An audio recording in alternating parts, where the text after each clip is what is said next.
WRKO Boston.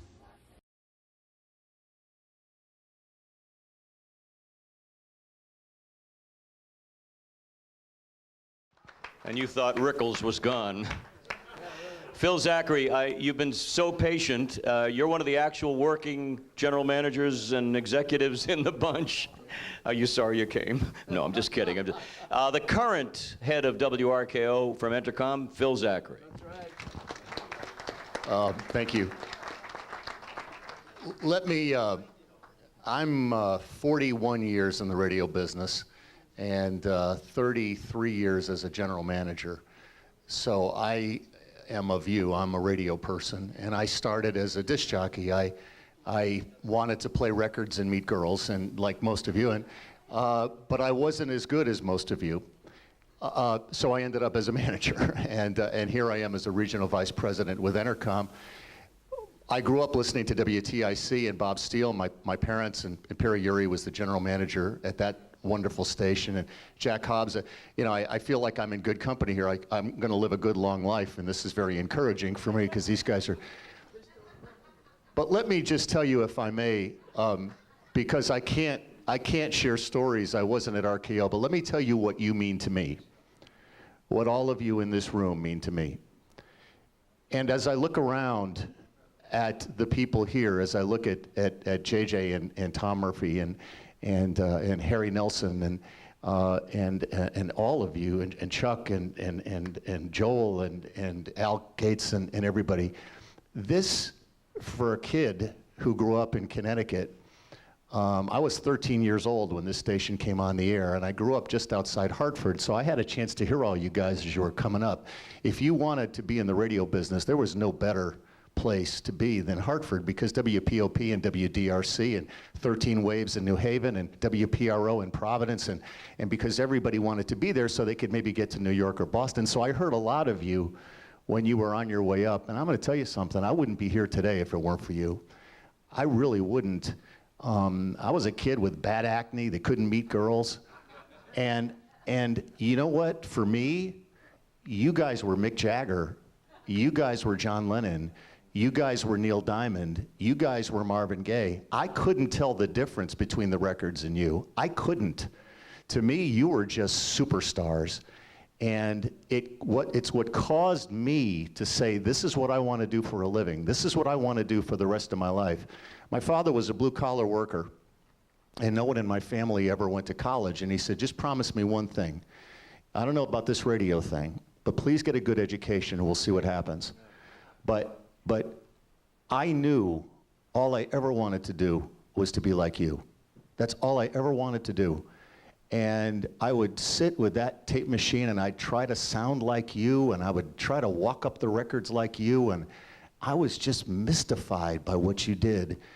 And I have 300 employees now in this region, and the thing that I lament so much, and the thing that you really need to celebrate here tonight, is that you were artists. You were real craftsmen. You were entertainers. You were right every bit the equal of that music you played. And to this day, I can't hear those records, whether I hear them on Sirius XM or, you know, some other means, without hearing you in between those records. And without those elements in between, without who you were in between, those records are meaningless to me. They don't mean anything to me. And they don't mean anything to a whole generation of people who grew up believing that you were part of those groups, that that's who you were.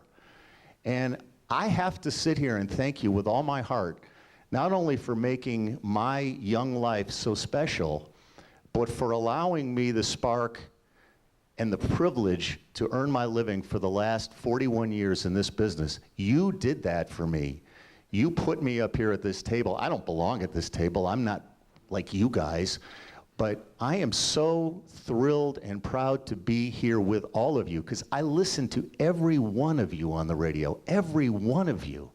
And I said, how can I ever be as good as Mike Adams? How could I ever be like Chip Hobart? How could I ever be like J.J. Jordan? How could I ever be that freaking good? And that's what's missing today. is we just don't have those types of people. And we don't have those program directors. We don't have guys like that. And I tell you, there isn't a day that I don't come up that elevator. And the first thing I say to myself is, holy shit, I'm general manager at WRKO, okay? But the second thing I say to myself is, holy shit, I could have been on WRKO if I had a great program director that cared about me to call me on the hotline and say, don't do that again. And that's what's missing now, is we don't have artists anymore. We don't have the kids that come in on the air before the Polish show on Sunday morning and play the tapes and play on the cue speaker the show that they really want to do. We don't have that anymore. And one of the reasons we have the show on Saturday night is because I can't let that die. It can't go away. So please know how much you mean to me, how much you mean to our business, and how honored we are as Entercom to be a part of this celebration, and how much we're looking forward to tomorrow night when these incredibly talented, amazing entertainers will once again be on the 680 frequency, blasting all over New England, so that people can hear the magic again, because it was nothing less than that. Every break, every day, every single hour, that's what you did. Thank you for doing that. Thank you very, very much.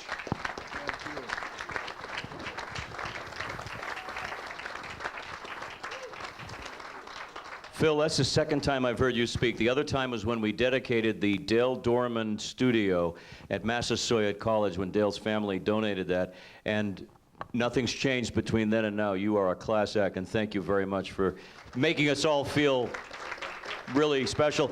Chuck Knapp, the guy who introduced me, let me do these same honors for you, my friend. That really touches my heart. That's why we got into the business. We listened to Dan Ingram, and we listened to all the people that were out in Los Angeles, Robert W. Morgan and the real Don Steele. And we grew up, Dick Biondi out of Chicago, and we grew up listening to that, and my great prayer is that that could return, that Entercom and other principal owners of great radio stations would say there's something missing today, and what's missing is what you just outlined, and that somehow or other they would allow us to come back in and be a part of this again.